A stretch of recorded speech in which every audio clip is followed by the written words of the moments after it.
그 상상력의 중요성에 대해서 많은 얘기들을 합니다. 유명한 과학자이자 또 과학 해설가로 명성을 날렸던 칼 세이건은 상상력에 대해서 Imagination will often carry us toward that never were, but without it, we go nowhere. 상상력은 우리를 가끔은 존재하지 않았던 세계로 끌고 가기도 하지만 그게 없이는 우리는 또한 아무데로도 갈 수 없다는 얘기를 했고요.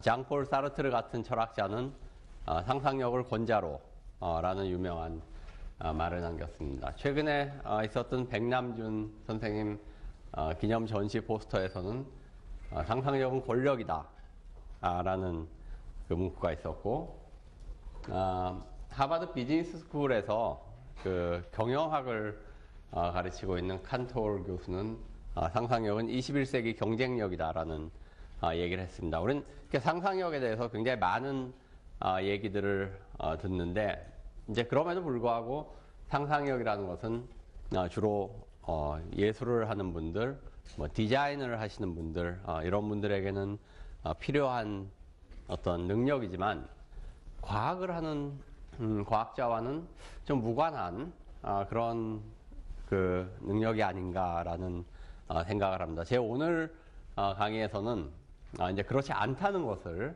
여러분들께 보여드리고자 합니다. 그 상상력에 대해서 저희가 살펴보기 전에 먼저 창의성이라는 것에 대해서 좀 간단히 살펴볼 필요가 있습니다. 창의성은 사실은 상상력과 계속 이렇게 연결이 되면서 등장하는 개념이고 단어인데요. 그 상상력과 가장 가까운 말 중에 하나가 그 영감이란 말이 있습니다. 어떤 영감을 받아서 무슨 생각을 한다라는, 그 영어로는 inspiration이라고 하는 말인데요. 이 inspiration이라는 단어의 뜻이 흥미가 있습니다. 그것은 고대 그리스어에서 비롯되는데, 내 안에 muse라는 뜻입니다. 그러니까 muse within이라는 내 몸속에 신이 들어온다. 우리나라 말에서도 그런 게 있죠. 이렇게 신이 접한다, 신접한다, 이런 표현들이 있는데요. 인스퍼레이션을 가지기 위해서는 어떤 신이 외부로부터 내 몸속에 이렇게 들어와야 되는데, 그 순간에는 이성적 사고가 잠깐 마비가 됩니다. 그래서 이런 영감은 이성을 좇는 과학자들한테는 그 장애가 되는 것으로 고대 그리스 시기부터 간주가 됐습니다. 이제 반면에 영감이 필요한 사람들은 시인, 시학을 하는 시인의 영역 이고요. 흥미있는 것은 이 고대 그리스 시기에는 그 예술에서조차 이 영감이 그렇게 필요하지 않은 것으로 간주가 됐다는 것입니다. 예술은 일종의 어떤 종류의 룰을, 규칙을 따라서 이루어지는 행위이고, 이런 행위에서는 신이 이렇게 몸 안에 들어와서 주는 영감은 그렇게 꼭 필요한 것이 아닌, 오히려 불필요한 것으로 과학과 마찬가지로 간주가 됐다는 것입니다.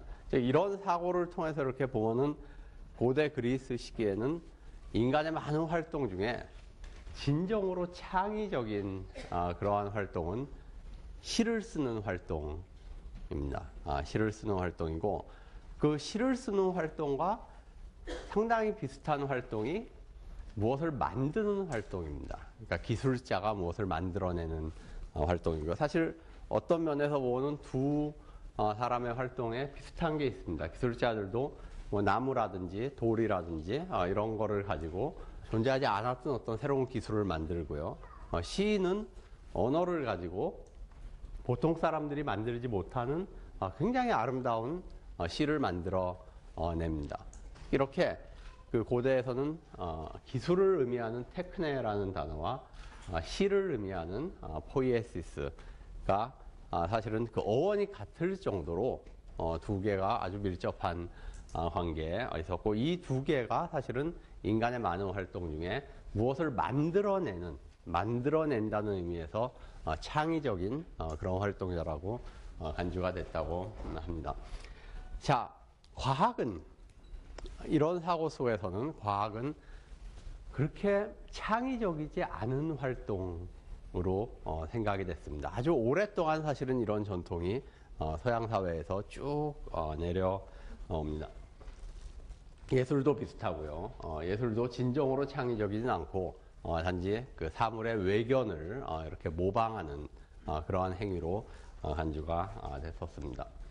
자, 이런 생각이 지금 저희가 들으면 굉장히 이상합니다. 왜냐하면 지금은 자연과학과 예술이 인간의 많은 활동 중에 가장 창의적인 활동이라고 많은 사람들이 생각을 합니다. 저희가 창의성을 얘기할 때는 항상 예술가나 과학자를 사례로 들어서 창의성을 얘기하는데 이런 생각이 사실 그 자리 잡게 된 것은 서양의 역사에서는 그렇게 오래지 않습니다. 지금 말씀드렸듯이 굉장히 오랜 기간 동안 과학과 예술은 무엇을 만들어내는 활동이 아니다라고 간주가 되었습니다. 자, 그 역사가 어떻게 바뀌어 왔는가? 저희가 한 2000년 이상의 그 히스토리를 봐야 되고 역사를 봐야 되고 또 상당히 복잡한 그 우여곡절을 많이 겪습니다. 근데 뭐 간단히 과학과 관련해서 말씀드리면 과학의 핵심은 이성입니다. 이성에 의한 활동이고 과학의 본질은 자연에 존재하는 자연 법칙을 발견해내는 활동이라고 간주가 됐습니다. 자연에는 법칙이 존재를 하고요. 그 법칙을 과학자는 열심히 노력을 해서 발견을 합니다. 그 법칙이 왜 존재하느냐, 자연의 법칙이 왜 있느냐에 대해서 서양의 많은 사상가들은 그것은 신이 세상을 만들 때 그 법칙도 같이 만들었기 때문에 자연에 있는 것이다라고 생각을 했습니다. 그래서 과학자의 일은 자연에 있는 것을 발견해내는 사람이지 없던 것을 만들어내는 사람이 아니다라고 생각을 했습니다. 근데 이런 생각에 이제 반기를 들고 과학자도 진정으로 창의적이다 라는 얘기를 처음으로 굉장히 강하게 주장을 했던 과학자가 19세기 중엽의 독일의 헬몰스라는 과학자입니다. 당시 독일을 대표하던 물리학자이자 생리학자이고 에너지 보존 법칙을 창안했던 여러 과학자 중에 한 명이었는데 헬몰스는 그의 70세 되는 생일에서 강연을 하면서 자기가 정말 이해할 수 없는 얘기 중에 하나가 과학자가 창의적이지 않다라고 하는 얘기인데 나는 그렇지 않다고 생각한다. 나는 과학자도 얼마든지 창의적일 수 있고 또 가장 창의적인 그런 활동을 하는 사람이라고 생각한다라는 얘기를 했습니다. 그리고 이 얘기 이후에 이제 많은 사람들이 과학자도 창의적일 수 있다. 과학자도 창의적이다. 과학은 인간의 활동 중에 가장 창의적인 활동이다라는 얘기를 하고 그 얘기가 또 사람들에게 받아들여지고 논의가 되면서 이제 과학이란 분야에서의 어떤 창의성이 중요한 개념으로 정착을 합니다. 자, 예술이 어떻게 창의적인 활동이 됐느냐? 이 역사도 굉장히 복잡합니다. 근데 어쨌건 예술이 처음 출발을 했던 고대 그리스 시기에는 예술가는 창의적이지 않다라고 생각을 했습니다. 왜냐하면 존재하는 것을 모방하는 어떤 신의 작품을 인간이 비슷하게 따라서 하는 그런 활동을 하는 사람이기 때문에 창의적일 수 없다라고 생각을 했는데 이것도 이제 많은 그 우여곡절을 거쳐서 바뀌어 옵니다. 결국 그 낭만주의 사조 이후에 예술가들이 두 가지 얘기를 하기 시작을 하는데요. 하나는 예술은 상상력의 산물이다 라는 주장을 합니다. 예술에 있어서 상상력이 굉장히 중요하다. 인간의 이매지네이션의 산물이라는 얘기를 하고요. 두 번째로 예술은 무에서 유를 만들어낼 수 있다는 얘기를 합니다. 그러니까 신만, 그 전에는 인간이 아니라 신만이 없는 것에서 있는 것을 만들어낼 수 있는데 이제는 예술가들이 예술의 창의성을 강조하기 위해서 진정한 예술은 무에서 유를 만들어내는 것이다 라는 얘기를 하기 시작합니다. 그러면서 이제 19세기 이후에 예술가들이 창의적이다 혹은 심지어 예술가만이 창의적이다 라는 얘기가 사람들에게 퍼지고 받아들여집니다. 이렇게 지금은 이제 가장 창의적인 인간 활동이라고 간주되는 과학과 예술이 창의적이다. 거기에 창의성이 필요하다라는 생각이 받아들여지고 정착이 되게 된 데는 사실 오랜 기간이 필요로 했다는 얘기를 잠깐만 말씀드리고요. 자, 근데 잠깐 생각해 볼 주제가 있습니다. 제가 마지막으로 진정한 예술가들은 무에서 유를 만들어내는 사람이다라는 그 예술가들의 변론을 얘기를 했는데 과연 이게 무슨 말인가, 어떤 의미가 있는가를 잠깐만 생각해 볼 필요가 있을 것 같습니다. 진정한 상상력, 혹은 진정한 창조성은 무에서, 없는 것에서 유를, 있는 것을 만들어내는 그러한 힘이다. 아마 여러분들께서도 이 비슷한 얘기를 이런저런 매체를 통해서 접하셨을 거라고 생각이 됩니다. 저는 사실은 많은 논의가 필요하겠지만은 이 얘기에는 제가 동일하지 않습니다. 그리고 이 생각이, 이러한 식의 생각이 진정한 창의성은 무에서 유를 만들어내는 것이다 라는 생각이 사실은 우리에게 창의성과 상상력을 제대로 이해하게 하지 못하게 하는, 이해하는데 방해가 되는 여러 가지 그 역할을 하지 않았나라고 제 개인적으로는 생각을 합니다. 자, 무에서 유를 만들어낸 사례 하나를 보겠습니다. 용은 존재하지 않습니다. 세상에. 존재하지 않고, 근데 우리는 용에 대해서 많은 것을 알고 있죠. 용의 그림도 가지고 있습니다. 존재하지 않는 것에 대한 그림을 가지고 있죠. 어떻게 생긴지도 압니다. 그려놓으면 이게 용이다 하는 것도 아마 여기 계신 대부분의 청중들께서는 쉽게 알 수 있을 겁니다. 자, 그럼 그게 무에서 유를 만들어낸 거 아니냐? 없는 것에서 있는 것을 만들어낸 예술가들의 상상력 아니냐라고 반문을 하실지 모르겠지만 그렇지 않습니다. 사실은 다들 아시겠지만 용이라는 것은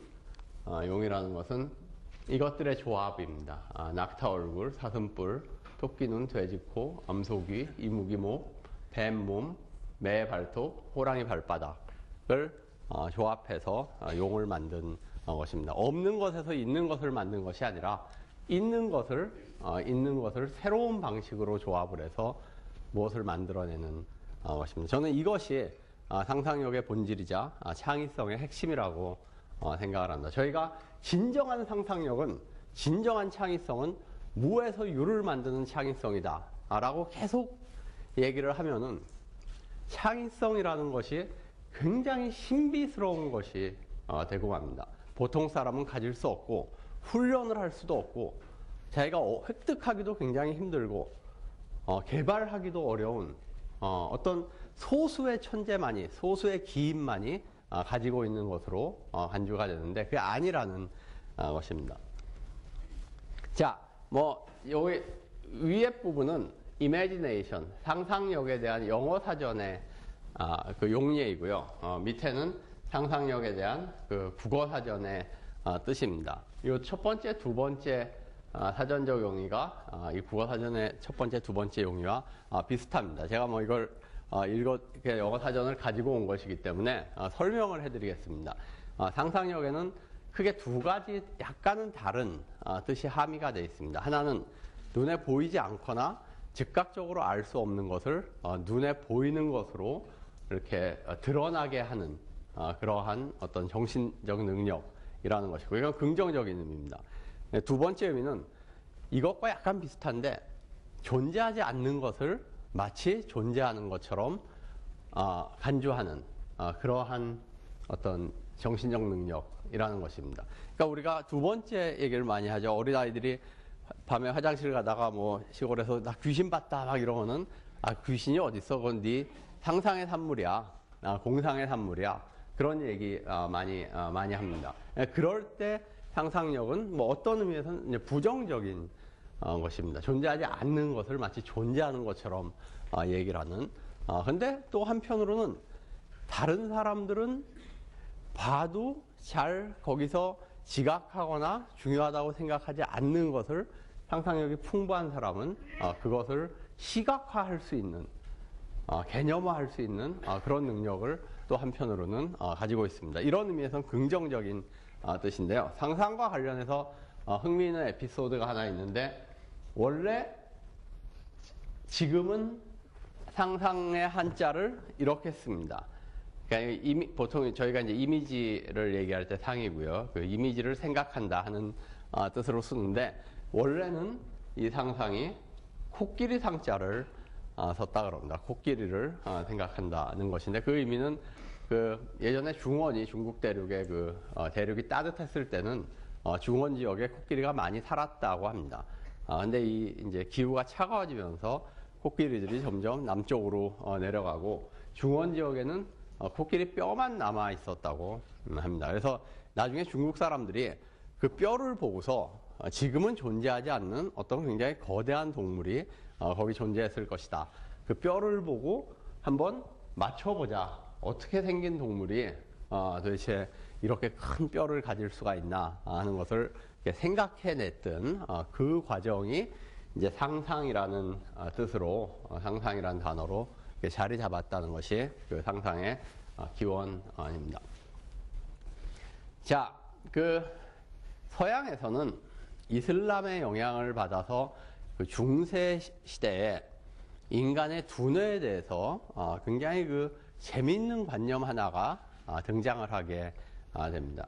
그런데 인간의 두뇌를 이렇게 해보려 보면은 약간 빈 공간들이 있는데, 뇌실이라 그러는 그 빈 공간들이 있는데, 지금 저희가 얘기하는 백질이라든지 회백질이라든지 이런 그 뇌 자체에 생각이 있다기보다는 그 빈 공간에 그 뇌실이라 그러는 뇌의 방 속에 어떤 종류의 생각의 기능이 이렇게 머문다 하는 것인데, 재미있는 거는 그 생각의 기능을, 뇌가 하는 생각의 기능을 세 가지로 나눠서 생각했다 하는 것입니다.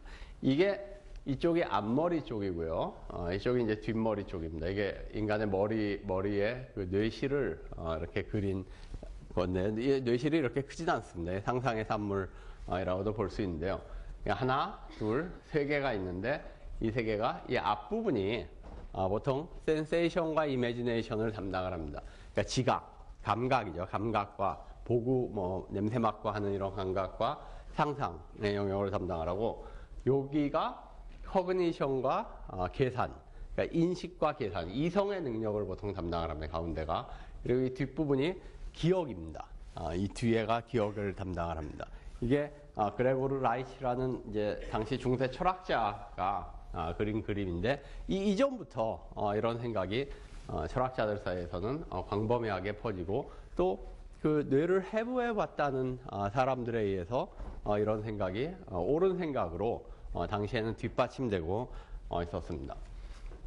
여기 그림은 그 16세기, 17세기에 그 마술 철학자, 그러니까 마술적 철학을 주창을 했던 로버트 플러드라는 굉장히 그 유명한 철학자가 역시 그 인간 두뇌의 기능을 이렇게 그림으로 나타낸 것인데요. 이 앞부분이 같습니다. 센세이션과 이매지네이션 이 앞부분이고, 이 중간이 이제 인터렉트, 지성의 부분이고, 이성의 부분이죠. 이 뒷부분이 메모리입니다. 그리고 이게 이제 연결이 물론 되어 있습니다. 전체적으로 이렇게 보면은 이렇습니다. 인간이 감각을 받아서 상상을 하고, 그 상상을 통해서 뭔가 이것들을 연결을 시키고, 그거를 이성의 방으로 가지고 갑니다. 그래서 거기서 여러 가지 논리적인, 이성적인 것들을 추론해내고, 마지막으로 그것을 이제 기억의 방으로 가지고 가서 인간의 머릿속에 기억하는 이러한 상태입니다. 어쨌든 중요한 것은 여기서 보시면은 인간의 지적인 기능이 상상력과 이성과 기억이라는 이 세 가지 기능으로 이루어져 있고, 이 세 가지 기능은 인간 두뇌의 각각의 영역에 해당된다고 믿었다는 것입니다. 자, 이런 생각이 16, 17세기에 근대 과학을 주창했던 가장 위대한 철학자 중에 한 명인 프란시스 베이컨에 의해서 학문의 분류로 확장이 됩니다. 베이컨은 학문을 역사와 시학과 철학 이 세 가지로 크게 구별을 했습니다. 근데 어떤 근거에서 인간이 가지고 있는 이 수많은 학문 체계를 역사학과 시학과 철학 이 셋으로 구별을 했냐 하면은 역사는 인간의 메모리 기능을 사용을 해서 주로 이루어지는 학문이고 시학은 imagination, 상상력을 주로 발동을 시켜서 이루어지는 학문이고 마지막으로 철학은 이성을 발전을 시켜서 이루어지는 학문입니다.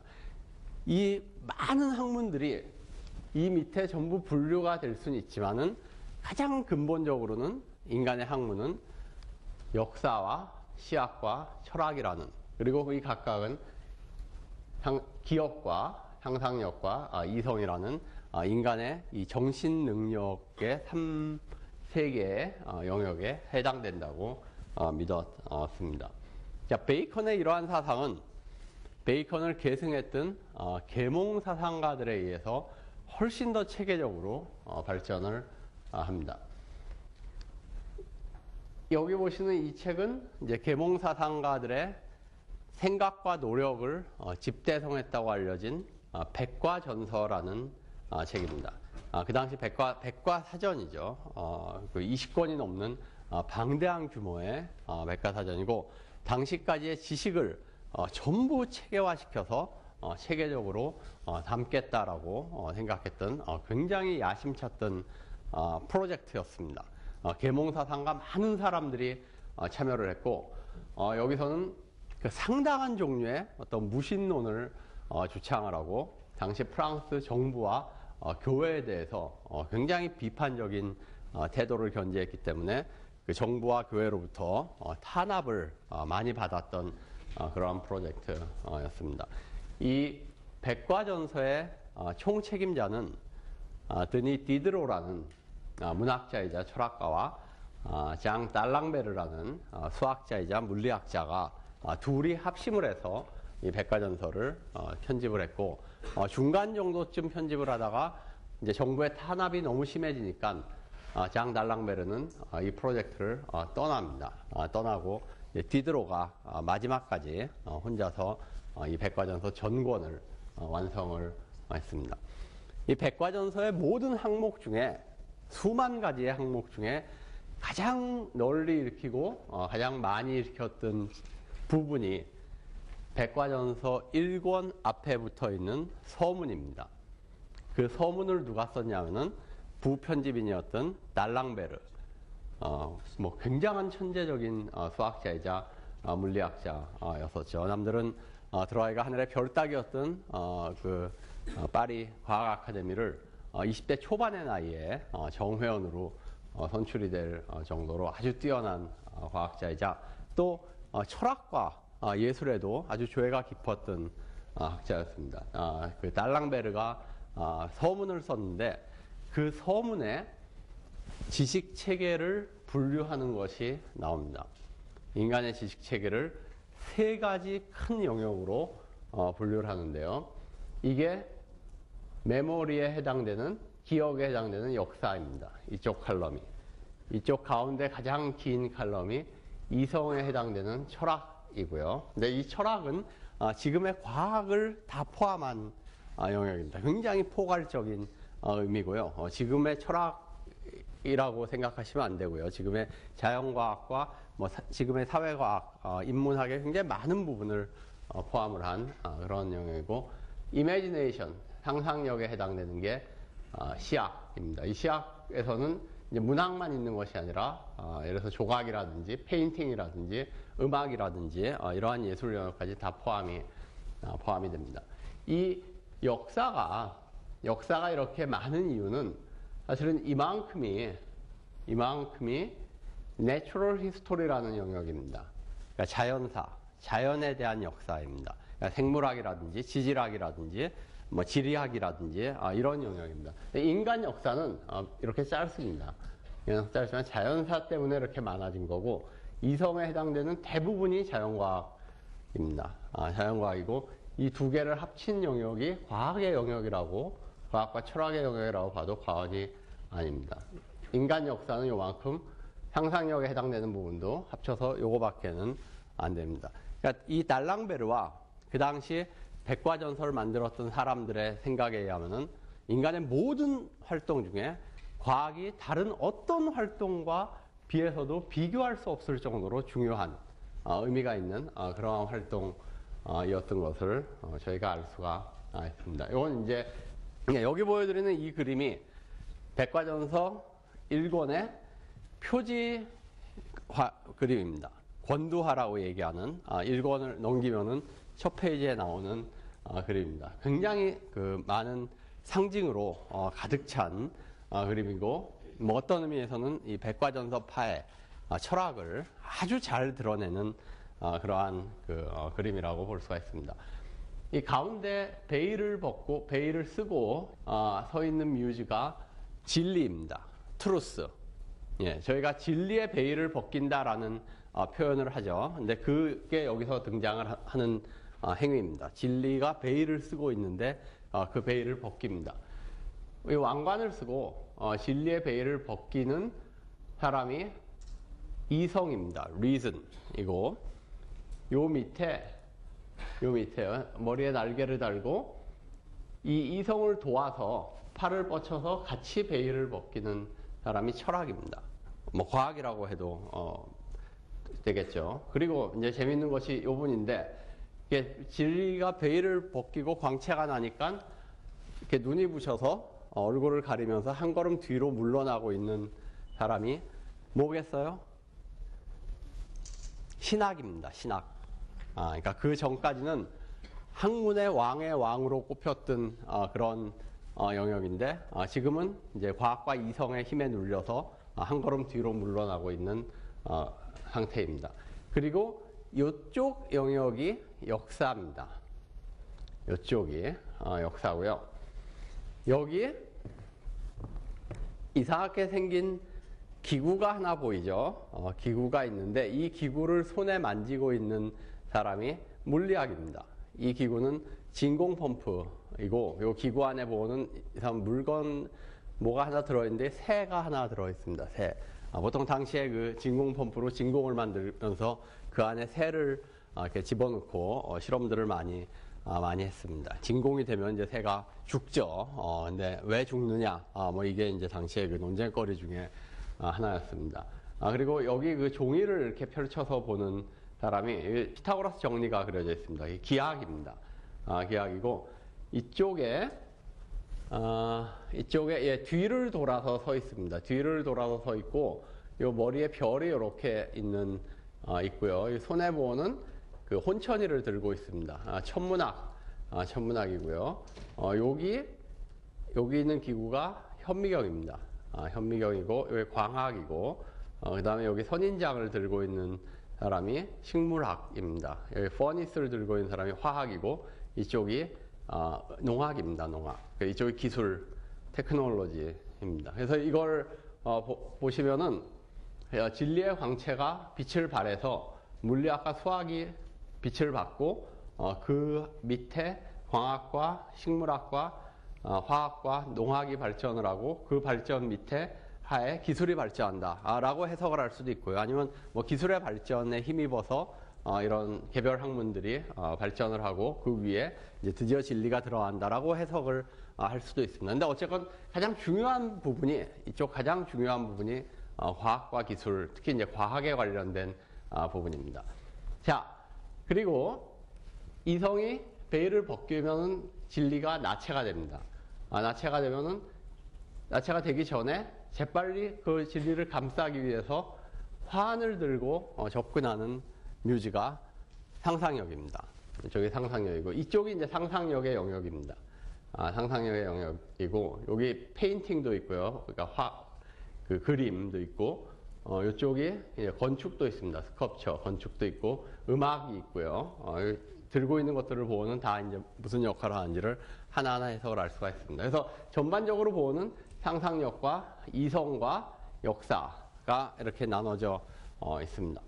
얼핏 보면은, 근데 사실 이제 정말 흥미있는 것은 얼핏 보면은 이성이 가장 강조된 것처럼 보이는데요.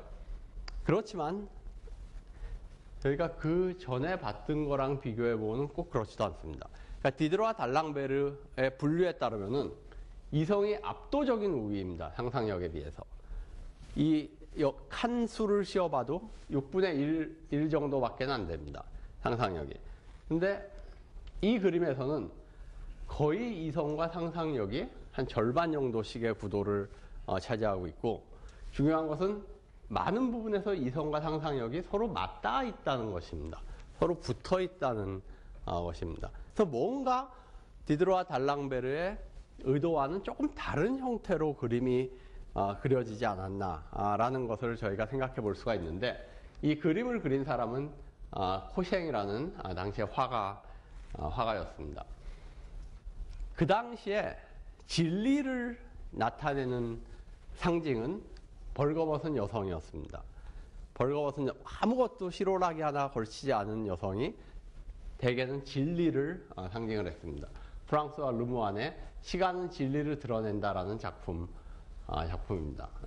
그 아무것도 입지 않은 여성이 진리를 나타내고 있는 것을 볼 수가 있고, 제롬의 배시몬 앞에 프리네라는 조금 19세기 중엽이지만 작품인데요. 이 프리네라는 이건 고대 이제 신화에서 가지고 온 그 작품인데, 고대 그 설화에서 가지고 온 얘기인데, 그 프리네라는 여성이 뭐 사실 본인이 짓지도 않은 죄 때문에 결국 재판정에 서고 아무리 변호를 해도 변론이 먹히질 않고 결국 이제 사형에 처해질 그런 위기에 처했는데, 이제 친구가 변호를 맡아서 이런저런 시도를 해보다가 안 돼서 마지막에 결국 이 프리네를 감싸고 있던 옷을, 그 가운을 벗깁니다. 가운을 벗겨서 완전히 나신이 된 프리네가 배시몬 앞에 모습을 나타내고, 배시몬들은 뭐 깜짝 놀랐지만은 저렇게 아름다운 여성이 죄인일 수가 없다라는 판단을 내립니다. 예, 진리와 아름다움은 하나다라는 그 얘기가 여기서 등장을 하는데요. 자, 코셴이 아까 저희가 봤던 그 백과전서의 그림을 그렸던 코셴이 그린 또 다른 그림입니다. 진리만이 아름답다라는 그림인데, 여기서 보시면은 이 진리가 아까 보셨던 화환을 두르고 치장을 하고 있는 것을 볼 수가 있습니다. 즉 코셴에게 있어서는 진리와 아름다움이 이성과 상상력이 분리되는 것이 아니라 두 개가 뗄래야 뗄 수 없는 그런 관계에 있는 것으로 간주가 되었고, 그런 자신의 생각을 백과전서 권두화에 담았던 것으로 해석이 될 수 있습니다.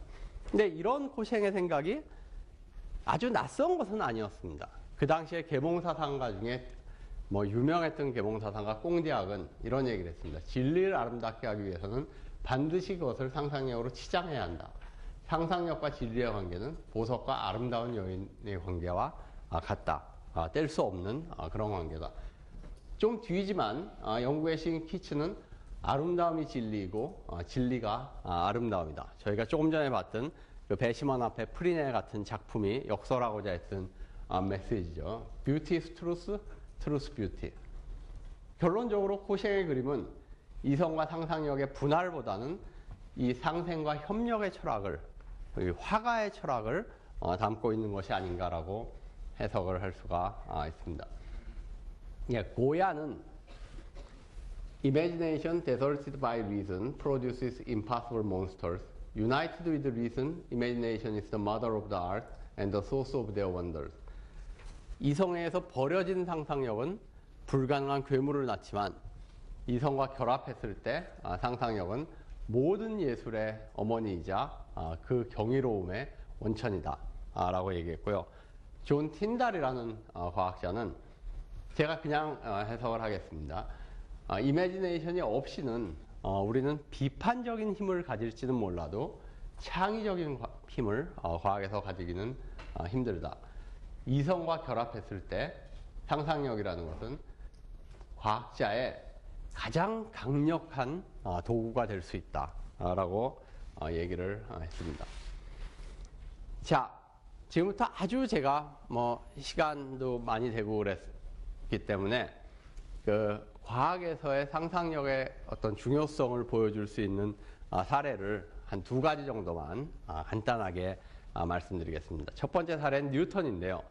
뉴턴은 자신이 가설을 만들지 않고 자신의 모든 이론은 수학과 실험에 의해서만 그 뒷받침되고 이루어졌다고 강조를 했습니다. 뉴턴이 처음으로 젊은 시절에 프리즘을 가지고 실험을 했을 때 이런 현상을 관찰했습니다. 이렇게 서로 다른 색깔로 칠해진 실을 프리즘을 통해서 봐보니까 이것이 마치 끊어진 것처럼 이렇게 보였습니다. 왜 그럴까에 대해서 고민을 하다가 그 답을 충분히 얻지 못한 채로 또 다른 실험을 합니다. 근데 그 실험은 뭐 유명한 실험이죠. 방을 어둡게 하고 벽에 커튼에 동그란 구멍을 뚫고 빛을 받은 다음에 그것을 프리즘을 통해서 빛을 쭉 봅니다. 보니까 저쪽 벽에 길쭉한 모양의 스펙트럼이 이렇게 생기더라는 것을 관찰을 합니다. 자, 뉴턴은 이 문제를 가지고 고민을 하기 시작합니다. 분명히 자기가 커튼을 통해서 들어오게 한 빛은 원형 모양의 빛인데 원형 모양의 빛이 들어와서 프리즘을 통과를 했는데 왜 벽에는 길쭉한 모양의 스펙트럼이 생겼는가? 어떻게 동그란 형태의 빛이 왜 길쭉하게 바뀌었는가? 동그란 형태의 빛은 색깔이 없었는데 백색광인데 길쭉하게 바뀐 빛은 이 빨주노초 파남보의 색깔을 가진 스펙트럼으로 길쭉하게 바뀌었단 말이죠. 어떻게 이게 프리즘 안에서 무슨 일이 일어나면은 이런 현상이 설명이 될 것인가를 가지고 고민을 하기 시작을 합니다. 그러다 뉴턴은 어떤 상상을 하냐 하면은 제가 그 비유를 하나 들어보겠습니다. 여러분들 아마 이거 다 아실 텐데 그 애들이 갖고 노는 스프링 장난감 아시죠? 이렇게 눌렀다가 계단 같은 거 딱 내려가면 이렇게 띵띵 하면서 내려가는 거예요. 그 스프링 장난감이 누르면 이 정도밖에 안 됩니다. 그렇죠. 이 정도밖에 안 되는데 이걸 한번 이렇게 갖고 떨어뜨리지 말고 옆으로 한번 쭉 펴보세요. 아래 위에 손을 잡고 옆으로 쭉 펴보시면 어떻게 되냐면은 이 동그란 게 쭉 이렇게 되면서 늘어나면서 보여지는 것을 볼 수가 있습니다. 뉴턴이 그런 생각을 했던 거예요. 들어오는 빛은 백색광은 동그란 형태의 빛인데 이 빛이 프리즘을 통과하면서 이렇게 펴지는 겁니다. 빛이 이렇게 펴지는 그 백색광 안에는 빨주노초 파남보의 빛이 원래 들어 있었는데 하나로 합쳐져 있었는데 그것이 이렇게 길게 펴지면은 아하 길쭉한 스펙트럼이 만들어질 수 있구나 라는 생각을 했던 것이죠. 이런 식으로 빛이 이렇게 펴졌을 때 이런 스펙트럼이 만들어질 수 있다는 상상을 하게 되는 거죠. 일종의 비주얼 이미지네이션을 했던 것입니다. 여기 보시는 이 모델은 제임스 클럭 맥스웰이라는 그 영국의 물리학자가 공간을 채우고 있는 에테르의 모델로 생각을 했던 것입니다. 우리 이 공간에는 아무것도 없는 게 아니라 눈에 보이지 않는 무엇인가가 꽉 차 있다. 그게 뭐냐면 에테르라는 것이 꽉 차 있는데 이 에테르가 그냥 차 있는 것이 아니라 에너지를 담고 있다는 것입니다. 어떻게 에테르가 에너지를 담고 있을까? 이게 이제 장론의 출발인데요. 근대적인 장론, 필드 시오리의 출발인데 그 에테르가 마치 이렇게 눈에 보이지 않는 벌집 모양을 하고 있고 이것이 이렇게 뱅글뱅글 돌아간다면은 회전 에너지를 담을 수 있지 않을까 생각을 합니다. 근데 이 벌집이 서로 붙어 있다면은 한쪽이 이렇게 돌면 다른 쪽도 이렇게 돌겠죠. 반대 방향으로 계속 돕니다, 서로. 그러니까 상쇄가 되는 형태로 돌게 되죠. 에너지를 담으려면 전부 같은 형태로 돌아야 되는데. 그래서 같은 형태로 돌기 위해서는 뭐가 필요하냐면은 이 벌집과 벌집 사이에 작은 볼 베어링 같은 것이 있으면은 그렇게 돌 수 있다고 생각을 하게 됩니다. 그래서 만든 것이 이 모델입니다. 눈에 보이진 않지만 공간에 이런 것들이 있다. 그리고 이 모델이 담을 수 있는 에너지를 계산을 합니다. 거기로부터 이렇게 수학적인 몇 가지 그 조작을 통해서 공식을 만들어내는데 그렇게 만들어낸 맥스웰의 공식에는 이상한 그 전에는 없었던 하나의 새로운 항목이 붙어 나옵니다. 이게 변이 전류라고 부르는 항목인데요.